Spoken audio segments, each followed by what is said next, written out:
ಬೆಂಗಳೂರಿನಲ್ಲಿ ಟೆಕ್ಕಿ ಮೇಲೆ ಅತ್ಯಾಚಾರ, ತನಿಖೆ ಗುಟ್ಟು ಬಿಟ್ಟುಕೊಡುತ್ತಿಲ್ಲ ಪೊಲೀಸರು. ಯುವತಿ ಹೇಳಿಕೆ ಮೇಲೆ ಮೂಡಿದೆ ಅನುಮಾನ.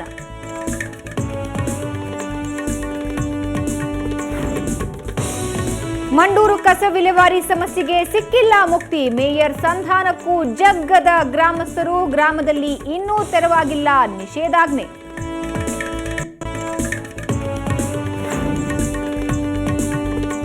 ಒಂದು ವಾರ ಪೂರೈಸಿದ ಕಸಗಲಾಟೆ. ಮಂಡೂರಿನಲ್ಲಿ ಅಲರ್ಜಿಯಿಂದ ಹೆಚ್ಚಾಗಿದೆ ಸಮಸ್ಯೆ. ಸಾಂಕ್ರಾಮಿಕ ರೋಗದ ಭೀತಿಯಲ್ಲಿ ಜನ.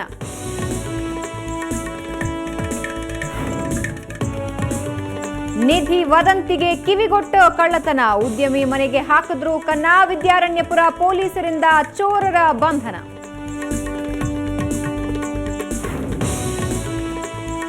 ಬೆತ್ತನಗೆರೆ ಚಿತ್ರತಂಡಕ್ಕೆ ಎದುರಾದ ವಿಘ್ನ. ನೈಜ ಘಟನೆಯ ಸಿನಿಮಾಗೆ ಪೊಲೀಸರಿಂದಲೇ ಅಡ್ಡಿ ಬಿಗಿ ಭದ್ರತೆಯಲ್ಲಿ ಮತ್ತೆ ಶೂಟಿಂಗ್ ಶುರು.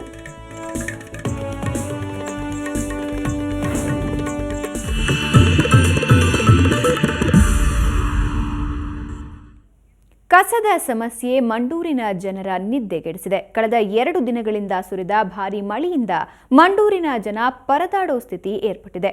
ಸಾಂಕ್ರಾಮಿಕ ರೋಗ ಹರಡೋ ಭೀತಿಯಲ್ಲಿ ಜನ ಜೀವನ ನಡೆಸೋದಾಗಿದೆ.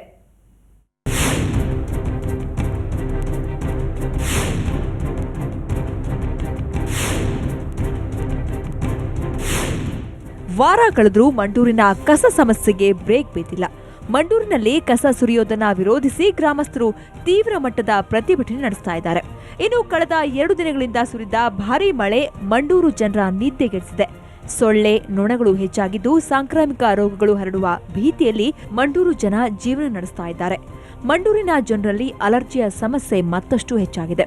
ಸೆಕ್ಷನ್ 144 ಇರೋದ್ರಿಂದ ಪೊಲೀಸರು ಮಂಡೂರಿನಲ್ಲಿ ಬೀಡು ಬಿಟ್ಟಿದ್ದಾರೆ. ಇವರಿಗೂ ಕೂಡ ಅಲರ್ಜಿ ಅತಿ ಹೆಚ್ಚಾಗಿದ್ದು ಚಿಕಿತ್ಸೆ ಪಡೆಯೋಕೆ ಕೆಲ ಪೊಲೀಸರು ತೆರಳಿದ್ದಾರೆ. 2 ವರ್ಷದಿಂದ ಸ್ವಾಮಿ ನಾನು ಅಲಿಯೋಕ್ಕಾಗಲ್ಲ. ಏನು ಆ ಕಾರ್ಪೊರೇಷನ್ ಗೊಬ್ಬರ ಹಾಕಿದಾಗಿಂದ ಸ್ಟಾರ್ಟಿಂಗ್ ಆಗಿದ್ದು ನನಗೆ.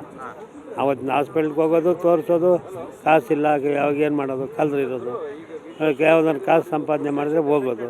ಹಿಂಗೆ ಮಾಡಿ ಸ್ಕಿನ್ನು ಚರ್ಮದ ಕಾಯಿಲ್ಲ ಅಂತಾರೆ. ಅಯ್ಯೋ ಮೋಸ್ತಾಗವೆ. ಅಯ್ಯೋ ತೋರಿಸಲ್ಲ ಅಷ್ಟೇ ಎಲ್ಲ. ಅವರು ಇವರು ಅಲ್ಲಿ ಇಲ್ಲಿ ತೋರಿಸ್ತಾರೆ.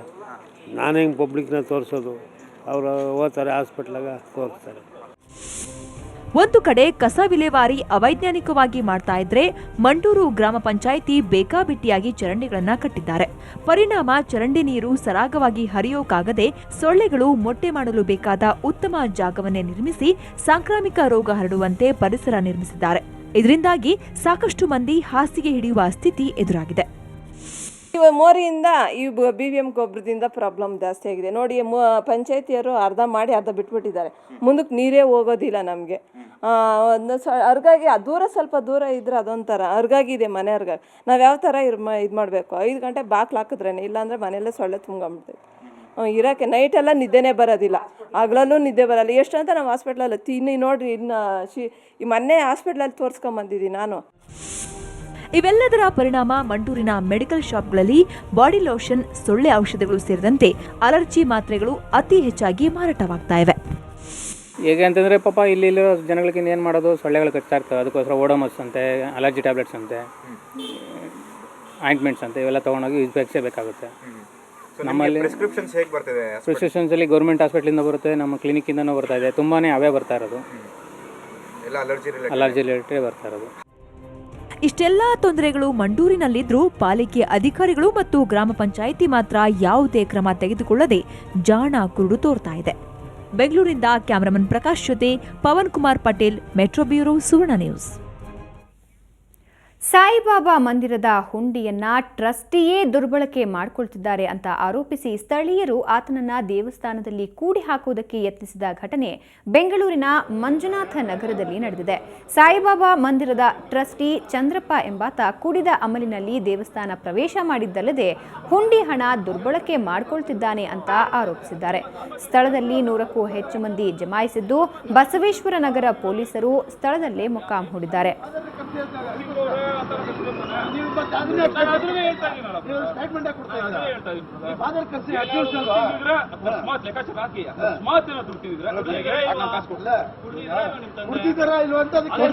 ಪ್ರಶ್ನೆ ಹಂಗಲ್ಲ ಬ್ರದರ್, ಅದಲ್ಲ ನಿಮ್ಮ ಫಾದರ್ ಅಲ್ವಾ, ಇವಾಗ ನೀವು ಅವ್ರು ಬ್ರಾಕೆಟ್ ಮಾಡ್ತಾ ಇರೋದು ಏನಂತಂದ್ರೆ ಸಿಂಪಲ್ ಮ್ಯಾಟ್ರ್. ಇವಾಗ ಫಾದರ್ ಕೊಡ್ತಿದ್ದಾರೆ ಅಂತ ಹೇಳ್ತಾ ಇದ್ದಾರೆ. ಅದಕ್ಕೆ ಸಿಲಿಕಾನ್ ಸಿಟಿ ಬೆಂಗಳೂರಿನ ಪಿಜಿಯೊಂದರಲ್ಲಿ ಟೆಕ್ಕಿ ಮೇಲೆ ಅತ್ಯಾಚಾರ ನಡೆದಿದೆ. ಎಲೆಕ್ಟ್ರಾನ್ ಸಿಟಿಗೆ ಹೊಂದಿಕೊಂಡಂತಿರುವ ದೊಡ್ಡ ತೂಗೂರಿನ ಶ್ರೀಲಕ್ಷ್ಮಿ ಪಿಜಿಯಲ್ಲಿ ನೆಲೆಸಿದ್ದ ಜಾರ್ಖಂಡ್ ಮೂಲದ ಇಂಜಿನಿಯರ್ ಮೇಲೆ ಅತ್ಯಾಚಾರ ನಡೆದಿದ್ದು ಪ್ರಕರಣ ತಡವಾಗಿ ಬೆಳಕಿಗೆ ಬಂದಿದೆ. ಗುರುವಾರ ಬೆಳಗ್ಗೆ ಟೆಕ್ಕಿ ಕಿರುಚಿಕೊಂಡು ಬಂದು ಪಿಜಿ ನಿರ್ವಾಹಕನ ಬಳಿ ಕೈಗಳಿಗೆ ಗಾಯವಾಗಿರುವುದನ್ನು ತೋರಿಸಿದ್ದಾಳೆ. ಅಲ್ಲದೆ ಅಪರಿಚಿತನೊಬ್ಬ ಕೊಠಡಿಗೆ ಬಂದು ದರೋಡೆ ಮಾಡಲು ಯತ್ನಿಸಿದ್ದ ಎಂದಿದ್ದಾಳೆ. ಕೂಡಲೇ ಪಿಜಿ ಮಾಲೀಕ ಶ್ರೀನಿವಾಸ ರೆಡ್ಡಿ ಯುವತಿಯನ್ನ ಆಸ್ಪತ್ರೆಗೆ ಕರೆದೊಯ್ದಿದ್ದಾರೆ. ನಂತರ ಠಾಣೆಗೆ ಬಂದ ಯುವತಿಯೇ ದೂರು ನೀಡಿದ್ದಾಳೆ. ದೂರು ದಾಖಲಿಸಿಕೊಂಡ ಎಲೆಕ್ಟ್ರಾನಿಕ್ ಸಿಟಿ ಪೊಲೀಸರು ವೈದ್ಯಕೀಯ ತಪಾಸಣೆ ನಡೆಸಿ ಆರೋಪಿಯ ಹುಡುಕಾಟ ಆರಂಭಿಸಿದ್ದಾರೆ. ಯುವತಿ ಹೇಳಿಕೆಗೂ ಪಿಜಿ ಮಾಲೀಕನ ಹೇಳಿಕೆಗೂ ವ್ಯತ್ಯಾಸ ಕಂಡುಬಂದಿದ್ದು, ಈ ಟೆಕ್ಕಿಯ ಪರಿಚಯಸ್ಥರೇ ಕೊಠಡಿಗೆ ಬಂದಿದ್ದರೆ ಅನ್ನೋ ಅನುಮಾನಗಳು ಪೊಲೀಸರನ್ನ ಕಾಡ್ತಾ ಇವೆ. ಹಾಗಾಗಿ ಎಲೆಕ್ಟ್ರಾನಿಕ್ ಸಿಟಿ ಪೊಲೀಸರು ಯಾವುದೇ ಮಾಹಿತಿಯನ್ನ ಬಾಯ್ಬಿಡದೆ ತನಿಖೆಯನ್ನ ಮುಂದುವರೆಸಿದ್ದಾರೆ.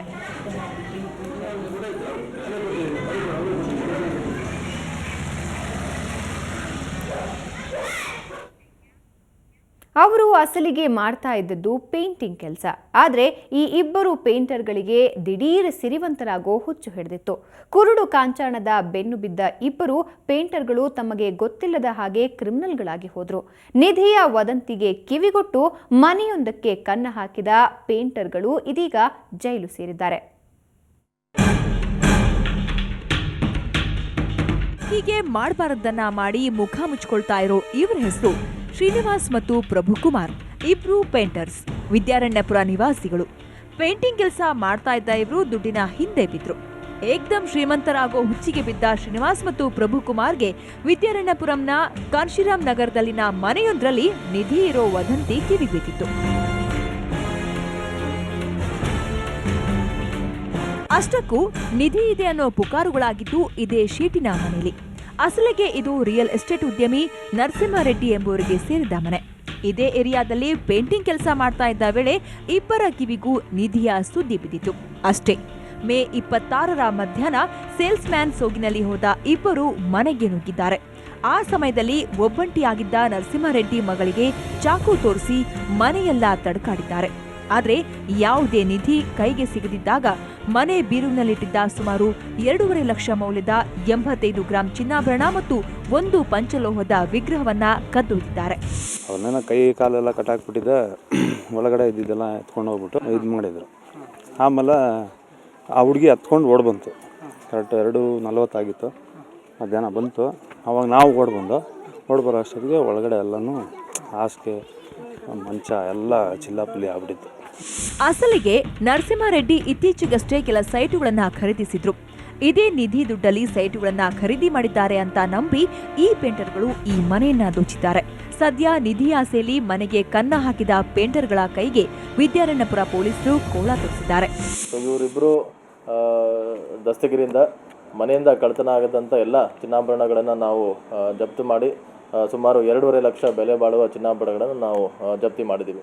ಮತ್ತು ಇವರಿಬ್ಬರನ್ನ ನಾವು ಕಸ್ಟಡಿಗೆ ತಗೊಂಡು ಇನ್ನೂ ಹೆಚ್ಚಿನ ವಿಚಾರಣೆ ಮಾಡಿ ಮುಂದಿನ ಕ್ರಮವನ್ನು ಕೈಗೊಳ್ತೀವಿ. ನಿಧಿ ಆಸೆಗೆ ಬಿದ್ದ ಪೇಂಟರ್ಗಳು ತಮಗೇ ತಿಳಿಯದಂತೆಯೇ ಕ್ರಿಮಿನಲ್ಗಳಾಗಿದ್ದಾರೆ. ಅದೇನೇ ಇರಲಿ, ನಿಧಿಯ ಬೆನ್ಹತ್ತಿ ಹೋದ ಕಳ್ಳರಿಗಂತೂ ತಕ್ಕ ಶಾಸ್ತಿಯಾಗಿದೆ. ಬೆಂಗಳೂರಿನಿಂದ ಕ್ಯಾಮರಾಮನ್ ಶಿವು ಜೊತೆ ವೆಂಕಟರಮನ್, ಕ್ರೈಮ್ ಬ್ಯೂರೋ, ಸುವರ್ಣ ನ್ಯೂಸ್. ಈಗ ಒಂದು ಬ್ರೇಕ್ನ ನಂತರ ನಮ್ಮ ಬೆಂಗಳೂರು ಮತ್ತೆ ಮುಂದುವರಿಯುತ್ತೆ.